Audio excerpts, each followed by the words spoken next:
semua yang kau cinta akan pergi, maka tunjukkan Kadang, cintamu keputusan pertama bukan soal benar atau salah. lambat. Hidupku dulu seperti buku yang kututup terlalu cepat. Aku pernah memilih karena ingin terlihat kuat, bukan karena tahu kemana harus melangkah.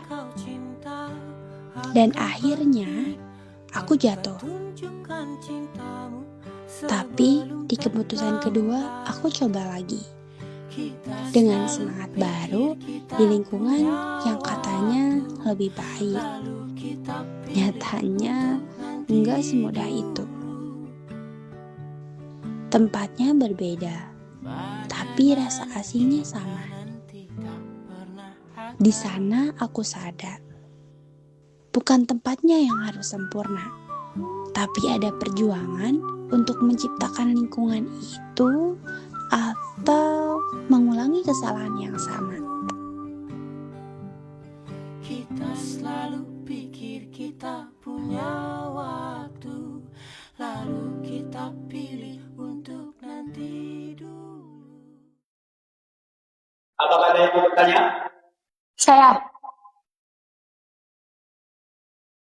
Sebelumnya aku mau tanya nih, apa kalian udah benar-benar belajar apa yang kalian presentasikan sekarang? Jelas lah, kita udah belajar dari jauh-jauh hari. Ngapain kamu bilang kayak gitu? Oke, aku akan bertanya terkait tadi masalah kalian kan di problem literasi ya. Bagaimana upaya kalian dalam menghadapi masalah kesenjangan literasi pada Gen Z, apalagi kesenjangan perpustakaan di daerah perkotaan maupun daerah terpencil seperti pedesaan? Tolong dijawab. Pasti mereka gak bisa nih jawab pertanyaan kayak gini.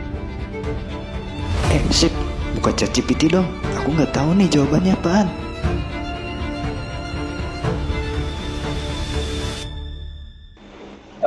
Oke, pertanyaannya akan kami tampung terlebih dahulu. Enggak, aku mau jawabannya sekarang. Udah belajar kan apa yang kalian presentasiin? Pak, gimana sih anak-anaknya? Masa jawab itu doang? Mau pakai ChatGPT? Katanya udah belajar semalam. Apaan kayak gitu? Mana ada? Jaga begitu dong.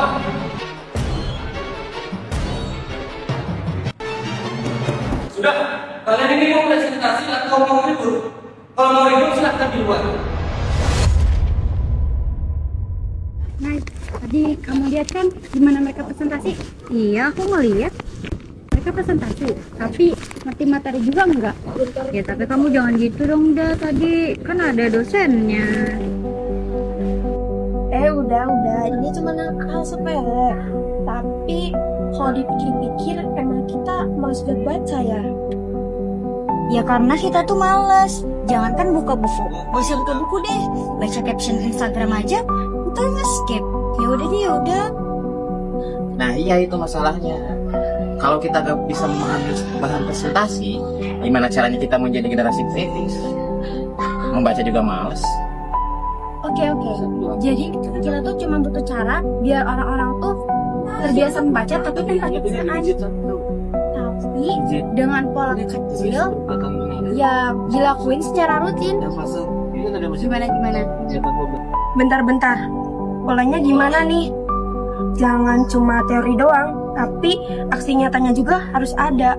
Bayangin kalau kita buat challenge 1 hari 1 halaman. Nah, jadi tuh gampang, kecil, tapi bisa jadi budaya membaca yang bisa kita lakukan rutin. Gimana?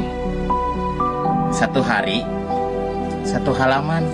Dah itu mah bisa sambil ngopi juga, apalagi sambil main PS. Bener, ini simple banget. Gimana yang lain? Pada setuju gak? Oke sih, aku sih setuju. Kalau kamu gimana, Le? Setuju sih. Kalau kamu gimana? Gak salah, setuju aja. Oke deh, kita sama-sama ningkatin literasi yang ada di sekitar kita. Yes. Oke. Gas. Tapi ngomong-ngomong, Kira-kira nama programnya apa ya? Gimana kalau dosis membaca? Boleh? Iya boleh. Gas, masuk akal. Dosis membaca. Salam literasi.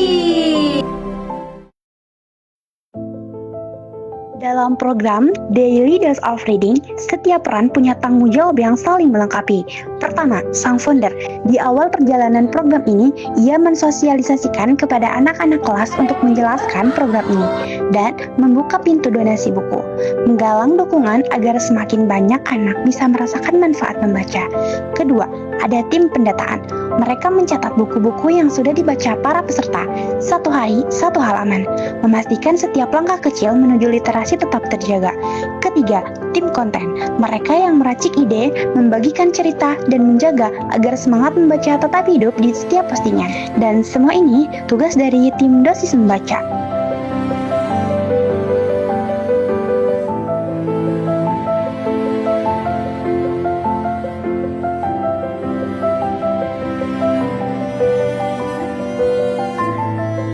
Halo guys, aku udah baca buku The Lord of Change sampai halaman 78.